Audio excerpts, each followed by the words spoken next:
What's up, guys? I'm Mike. I'm Luke. Today we're back to check in on our OP06.5, whatever you want to call the format, meta predictions. Not as solid as the last time we did it. Nah. But we made a lot of accurate calls, I think. So to refresh you guys, here is the Top Cut tier list we made with everything. We're going to be going over Top Cut data that we've collected. First, again, shout out to the Eggman and Limitless TCG, who we get most of these numbers from. And then we're going to come back and kind of make, based on those numbers, what's currently the definitive tier list for 6.5. We also played our own regionals. I have online this weekend also. I don't know about you. Do you have any online I'm events coming good. up? I'm clean. Great. I have to deal with cheaters. But here we are breaking down the numbers. So, a few things to note. We're going to start with Top Cut breakdowns and then move to my favorite section. Yep. Two things to note, or three things to note. First, these are the number of decks placing in the amount overall. So, for example, when we have 4 Gecko Moria winners, they're all 4 of those winners are counted in their top 8, their top 16, and top 32. So you can kind of see how the progression fall off works, right? They're always double counted, so you can just check it by this if you care about this data more. Yeah, so the top 8 would be 9 top 8, and then so on and so forth, right? It would be top 16 would be 20 Gecko Moria. Is that how we're doing the math? No, that's not what it means. Okay, my fucking bad. So cut that out. I don't know. It's a great learning thing. So for example, in an event where Gecko Moria won, right? It's not just the 7. Let's pretend like there were 8 Gecko Morias got top 8, right? For example. Yeah. And Gecko Moria also won because they all got top 8. It isn't +1 to the winner column and +7 to the top 8 column. It's +1 +8 because in case you care at home about what was actually the top 8 progression or progression from zone to zone, we want to make sure that deck is representative so you don't have to do weird math in your head. Second note, we have a mix of events that do and do not have top cut performance. So obviously decks, will perform differently in a best of 3 day 2 environment where they have to play best of 3 matches. So we can't really do anything with the data to display that differently in a meaningful way. And also, we have 4 events that only had top 16. And so for these events, those top 16, we counted them towards the overall top 32 finishes for their decks. However, obviously, that means we're missing 16 decks per event to that. So there's going to be a weird skew between how high the 16 count and the 32 count is for an individual deck because of that. But again, publish your data, guys, please. I had 3 events give me full deck reg data. We have Google Drive documents we fill out where we click down a little thing and say, this is our leader. They have it on the back end. Really easy. TOs, please publish your data. I want to see it. I was going to mention how, in case you don't know, Europe hasn't had access to EB. Oh, yes. In a way that they can run their events with EB. So I can't grab European Top Cut data because it only includes starter deck. So we're really sparse on data more than we should be. Just in case you're wait, I know this deck won this event and you haven't marked it 0 or less. That might be a European event, in which case we're just not looking at it. Yeah. And I'm going to push this earlier in the video. And you're going to be like, Mike, what do you mean you push this earlier in the video? I am earlier in the video. And then you're going to see it cut right here. Luke, why don't you start us off with Gecko Moria? Yeah, let's do this. Okay, Gecko Moria in the top 32 got 46 spots, top 16 with 33, top 8 with 13, winner 4.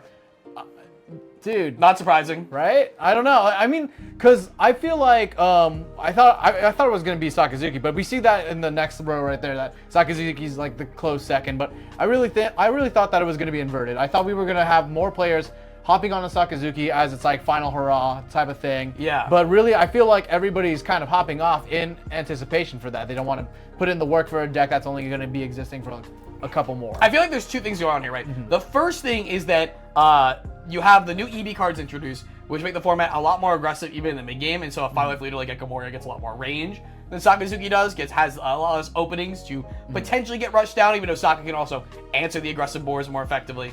I think the other part of that as well is the new cards in the format that are being experimented with. For example, Brook.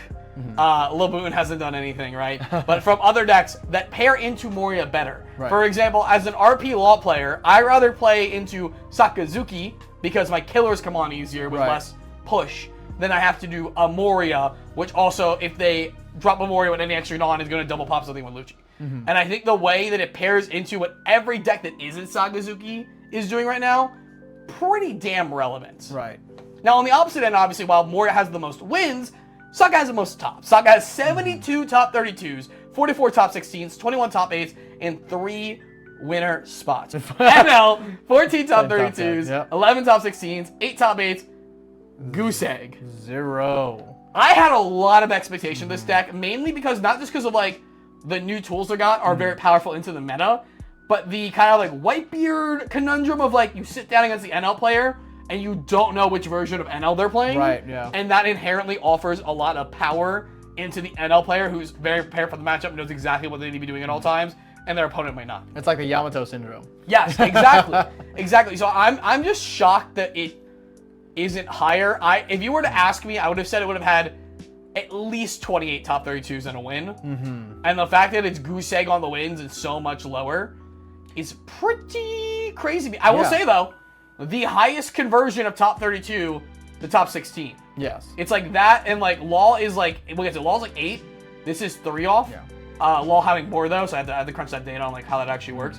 But I'm pretty sure NL has, aside from like the rogue decks, obviously, because when the rogue deck tops and goes far, it's like one of the other ones to do it. Yeah. For like the top meta decks, like if you get top 32, you're progressing on this NL pretty consistently. Yeah, and it's kind of weird because this NL statistic right here is kind of mirroring the beginning of EV. Yes. So yes. It feels like the same people who are running NL are still running it towards the end. So you know, sounds right. Sounds about across the board for that leader. Katakuri though. Yeah. Katakuri though. Fall off. Oh my goodness, dude, drop off from a lot of people playing it in the beginning of EB to like nobody playing it anymore. So I don't even think it comes back in 07. Nah.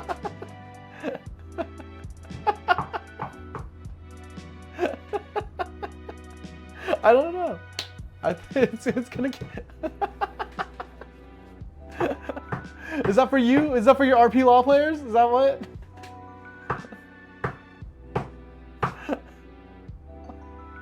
What's going on? What's going on?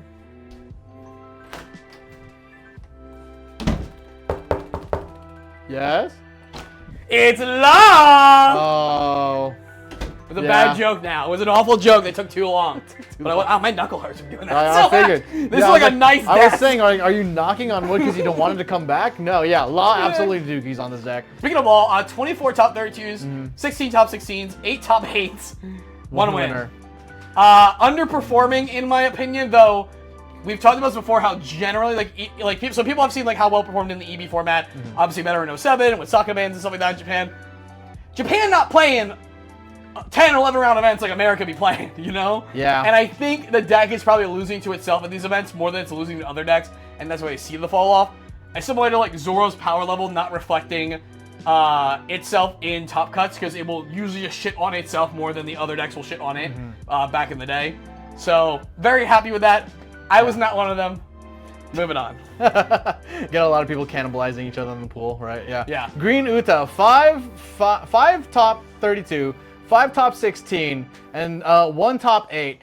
That's a very consistent line, actually. Yeah, we got shitted on for Uda. We'll get back to it with the tier list. We got shitted on for Uda placement. Yeah. I still think it was correct. I think this goes into... It was a coin flip. I think it was a coin flip on our decision. I think it goes into what we mentioned, though. It's like the one saving grace of Uda, and also White Gecko is very popular, too, in the same way, Whitebeard in the same way, is that its floor is so high that when you play 10 rounds, you know what's going to happen almost every time, even if your ceiling is lower.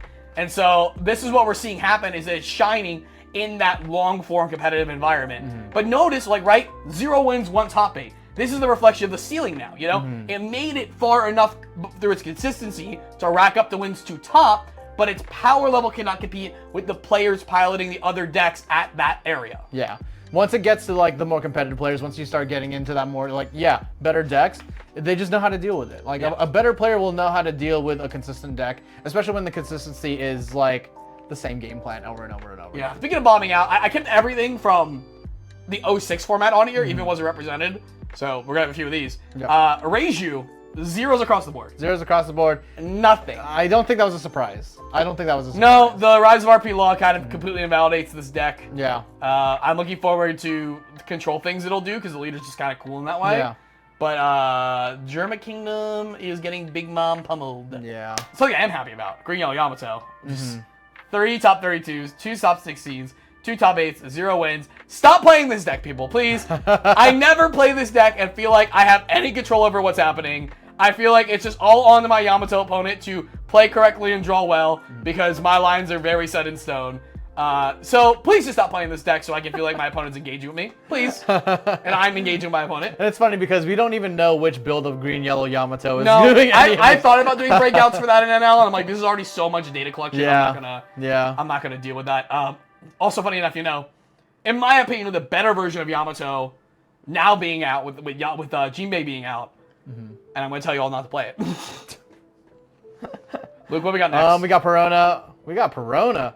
This is green. We got Perona. Green, black. No, Perona, I can't right? make a good joke here. No. There's only one Perona leader. What do you mean? I mean, yeah.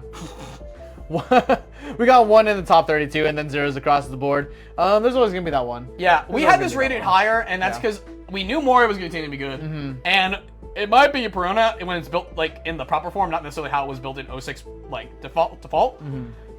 That's a really good RP law matchup. So I expected this thing to do better than it's shown here, and I'm just really curious if this is an issue of people not even trying, or if my assessment on the matchups are worse, or if it's so much worse against the general field otherwise than I thought. Like, I knew obviously there's like bad matchups for it. I didn't think it was that many, so this one really did shock me. Can't be killed, even though, spoiler alert, he died. Edward Newgate, 11 top 32, 9 top 16, 5 top 8, 1 winner. Gonna just give us a little bit of this, because we were literally just like, hey, we're gonna put Whitebeard and Zoro here. One of these is gonna stay here. The other one's gonna drop off, and that's exactly what happened. Because if you look just a few spots down, we'll skip Zoro, goose eggs across the board, and we'll get into the fact that they have been registered and they are not converting. And then we got Nami again. There's always gonna be those Nami players. 2, 2, 1. Yep. Yeah, that's about right. I have a great stat with this to show like why conversion rates are good with a grain of salt. So we'll get into that. Next up is Black Yellow Luffy, which like I think a lot of people saw a lot of it at LA Regional with like just us and our group getting paired against a lot of them. 7 top 32s, 4 top 16s, 2 top 8s, 0 winners. I just don't see how this deck can win in the environments thing. Like, it has like really good matchups and then really awful matchups. It feels like into the broad field being a big part of why decks are performing in top eight the way they are. Like, there are so many valid decks that could top cut, and it really feels like more than any other format in this game, at least so far, it's about what decks you play and not about what deck you play. Yeah, and I think a lot of people were piloting this deck very, very successfully into the Gecko matchups and stuff. Which was, as we can see, like primarily one of the biggest matchup, like biggest deck list, like So, but obviously, as you get more rounds and you get a more diverse field, you're gonna play less Geckos, and you're just rolling that. Hey, I'll win the first couple, and then I'll play Geckos all out. Yep. And then on the last, we got Laker Croc. Yep. We got 1 in the top 32. Hey, congrats. We did it. Yeah, we did it. We did it. Where was our Laker Croc placement? Was that under Rogue? Yeah, I put under Rogue because I was like Mr. 2, Yellow Shenanigans. And Oh Come My Way. I was like, those are like pretty spicy cards. Very good builds. They also like they have ways of not getting rushed down, but also playing well against other controlled mirrors, which is nice. This Wednesday, I think I'm the one to put it there, so I'm taking credit on that one, please. I did not. So but that's our top cut information. But Luke, what's my favorite piece of information when I spend 3 to 4 hours collating all this to look at? Your favorite piece of information? Yeah. Am I supposed to actually know this? Wait, are you kidding me, dude? I'm just gonna sit here and drink my water, see if we can figure out the answer. Is it just the red-purple law winnings, or what? Like, is it how on the nose we were? I think that's personally my favorite part of it's conversion rate, okay? Because nothing really matters when it comes to just looking at number of decks topping, right? When you want to pick what's the best thing of like your arsenal, or if you have access to every deck and you're like, I don't really have preferences, what should I be playing? You want conversion rates. You want to see, hey, not only what's powerful, but like what's actually making it against this field. Conversion rates take the number of players that enter the event and look at the number of players that have topped from those events and tell you how many of those people percentage-wise actually made the top cut, right? This will tell you the general power level of a deck. A good example always is set 1 and set 2, Red Green Law. It would have one of the lower player registration counts, but one of the higher top counts out of those players. Now, some notes with this. TOs, publish your data. Make my life so much more fun. We only have the complete tournament registration data for 3 events. One of them was only top 16. Obviously, again, we backfilled that in the 32, but it doesn't help a lot. So I made also a top 16 conversion rate column to kind of represent that all properly. And we do have a mix of events that did and did not perform top cut as well again. So, you know, take all that with a grain of salt. Give me more data. Give me more data, dude. And there's also a great moment here, like I mentioned earlier with Nami that we'll get into, where like, hey, conversion rates aren't the be-all end-all with limited data the way that we do have here. But there's a reason why they're good. You should understand why they're good, except for in the case we got to. So Gecko Moria, out of these 3 events, 301 played, 19 in top 32, 10 in top 16, 7 in top 8, 1 winner. So to get the top cut, which we consider top 32 and not top 64, because if you make it day 2, you only play if you're in top 32, that's a 6.31% conversion into top cut. 3.32 if you look at top 16, just to, again, make it even for that one event that only had top 16 data published. But 6.31%, pretty good, right? Sakazuki, 7.33% on 409 players registering these 3 events. 30 of them made the top cut. Huge. Less wins we saw, and obviously not the wins in those events aren't entirely represented here because we have 3 events. But you see how powerful this deck is, because I'm just going to tell you, this is the highest conversion rate, except for Nami here, because we only have 12 registered people in 1-1. So technically, it's an 8.33% conversion rate. This is proportions, right? This is like proportions and scale. So yes. Like... So, and while technically this is true, because most people just won't register Nami in an event, and so maybe if more people just generally register Nami, we would actually see more tops. Right. We also only have 3 events.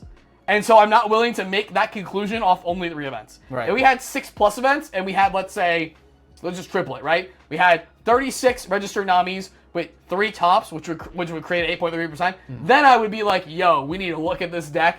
I'm not sure if I agree with that, only after these 3 events to look at. NL, 244 registered, 8 in top cuts, a 3.26. That's a 3.28. RP Law, sorry, Katakuri, 153 with 1 top to 0.65%. Yeah. One note here actually is that so if you have less than 10, it seems like all these events put you under other because there's always the other tab. So 246 other. One of those others topped, and it was Katakuri at an event that had less than 10 Katakuris. Interesting. So technically it has 2, but I don't have the number to properly associate it there. Right. So I would say it's closer to a 1%. Like 1 point something percent, right? 0.83. Yeah, I mean, if it's less than 10, let's be generous, say 9, right? So it's probably like a percent. Like it's probably like 8%. For Purple Law, 323 decks registered, 14 in top cut, 4.33% conversion. Green Una, 145, 2 in top cut, 1.38 conversion.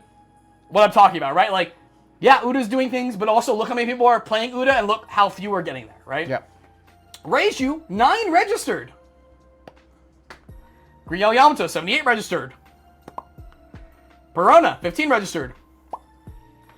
Edward Newgate, 71 registered. 2 made top cut to 2.82%. Nami, again, 12, 1, 8.833. Zoro, 21 registered. Black Yellow Luffy, 123 registered. 2 top cut for a 1.63%. Yellow Black Croc and P Luffy, 123 and 24 registered amongst themselves for 0%. And of course, the other tabs, 246 decks were registered that were not these decks across these events, with the exception of 1 definitely being a Katakuri. Probably Nami is probably in there too for like a few decks, right? We don't really know. 1 came out of there, and it was a Katakuri deck that kind of bumps to the Katakuri. So this, I think, is way worse than the one we had last time in terms of total data for conversion rates. So I would say take this with a little more grain of salt. Yeah. But it does paint a more educational picture of how your registered decks convert to actually topping and how their power level is reflected in events, rather than one-on-one matchups, how well do they do into each other. Right. It's about how the scope of Swiss works, and then the top cut after that. Yeah, and like across 3 events, I mean, the numbers also are kind of lower as well. So. Yeah, of course. So you're gonna have skews, right? Like I think like last time, it was P Luffy or something. You can go back to the other video, but one of the decks was like had a really high like percentage rate, and we were just like, well, we only have like 5 or 6 events here. I think this is just because people are really hyped on this. I think as we go on, unless people are gonna definitely not play this deck, that we will see how it evens out more. The final thing, obviously, is to correct the tier list. Right. So starting with regional winning, of course, we have the regional winners. Yes. Gecko Moria, Sakazuki, Red Purple Law. Now, here's the thing. I think I actually have to knock out Red Purple Law here. Because only 1-1, and I'm not willing to put Whitebeard in a regional winning because it has, let's see, does it have more wins? I think it has more wins. So they have an equal amount of wins, but the top disparity is different. So I think I just have to, out of principle, put RP Law in the bottom. Out of principle, and everything gets knocked out. Yeah, everything else gets knocked out, right? Because nothing else is winning. Like, it's just not happening. Granted, also, I would argue that that Whitebeard player, the one should have won, not reflection of their skill, just after watching the match because there was a misplay. Like, that's clearly shouldn't have happened and the RP player should have won, but it'd be like that, right? Top cutting. Just feels like bias. No, it's no. Did you not like? He literally No. He literally countered and forgot there was a boost on the table. Oof. And so he already got rid of the card. Oof. And so he took damage after discarding cards. Oof. Right. Cut this out. Yeah. But yeah. literally, actually not biased. Oof. Okay. Top cutting, of course, we have Red, Purple, Law, Ever New Game. I think those are easily the shining examples up top. We gotta do some removal here. NL, obviously, top cutting, we're good. Luffy's good. Katakuri, I'm putting in the Rogue, man. Like, it's just not enough. Yamato, Rogue. Perona, I'm putting down to, like, the back of Rogue. Nami has to go into Rogue. Zoro, I'm putting in the bottom of Roguish. Like, that's it. Sabo, you're going locals. Like, I had hope. I will say, there's a bunch of Sabo There's tops. a really big Sabo list. But they're in Europe where there's no EB. Yikes. Which is even weirder to me because they don't have Killer and Kid, which I feel like is like a really good piece of that. Yeah. And I don't think we move anything up here. I think we're pretty good otherwise on that. Yeah. In the road category, I'm going to just straight up put Uda at the top, right? So as you can see, like, I think the numbers speak for themselves where it's like, we could call it top cutting and it would be at the bottom, but there's clearly a hard top line of like what we have there, and Uda does not cross that threshold, but gets crowned the top of the Rogue very easily from this. Katakuri, I think, is get pushed down. Nami's with Katakuri. Yamato is above them. Yeah. Odin, I definitely think stays in Rogue. I heard that in our regional, specifically in LA Regional, Odin was the terror of the side events, actually. I have a whole video on Odin I want to make. I'm going to keep him in here for sure. Keep it same reason like I'm keeping Zoro in there, where like Zoro has it topped, but for the same reasons that like other red decks are performing well. Like you could say like Arian almost topped with Zoro. Yeah. Right? Like it almost happened to LA Regionals. Yeah. So I'm going to keep it in Rogue. Red Green Law, keeping it in Rogue just because Cavendish is now here. The cards are out. I've seen the bruise. Again, we had talked about it earlier in the video. It feels like right now, these major events, it's not about what you bring as much as it is what you play into. And in that regard, our Green Law has a chance. Queen goes to locals. Ace goes to locals. Hanyama goes to locals. Reiju goes to Mad because even at locals, there's a bunch of RP laws. Croc goes, Croc is staying Rogue. That's why Pronos is in Rogue. Zephyr's at locals. And then I think we're pretty good. I mean, I think the big thing is that like we didn't tell people to play any decks that were bad unless you thought we were telling you to play Rogue decks, in which case, I'm sorry. Rogue deck is Rogue for a reason. Yeah. But we did have issues sussing out where the top cut exactly was for these. And I'm just happy that we kind of were able like to pinpointing that it was going to be Whitebeard or Zoro. Pinpointing that like Uda is here, but Uda is not clamoring at the top with the rest of these decks, right? I think these are really good points that I hope people who watched that video were able to take and be successful at these events with, or at their local store events, rather than feel like, oh, they just didn't get it right. I need everyone to get it right all the time. Because at the end of the day, especially when you look at like set 1 meta, a lot more than just the power level is player behavior to look into. No one was doing Red Luffy in Japan. Yeah. And remember, the whole end of set 1 was just Red Luffy shenanigans doing real things. Yeah. So, for all you Luda players out there, hey, get in the lab, start cooking, bring up those reg numbers, and try to figure it out. Because you can make it happen. It could definitely happen if you figure out the sauce and the way. Yeah. I mean, one of our local players brought Vivi to regionals and performed insanely well. X4, right? Yeah, X4. So yeah, X4, he was X2 into the last 3 rounds. Blindsiding people like left and right. So if you are confident with a deck and if you are comfortable with a deck, all it matters is pilot diff until the point where it doesn't matter. We have it at the bottom of stakes at locals. Which I don't know why, because I literally told him to take it to that event, and I in my brain I've been like, this is a decent Rogue deck. You so move that up. Move that up. Yeah. Guys, if you like this video, make sure to subscribe for more great content. Check out our other videos. We have tons of great stuff coming out, including very top secret project. And of course, we're going on the edge of a new pre-release, a new set. So we got color guides coming out. We got leader guides coming out. We got a how to win your pre-release guide coming out. And until next time, we'll see you guys later. Bye.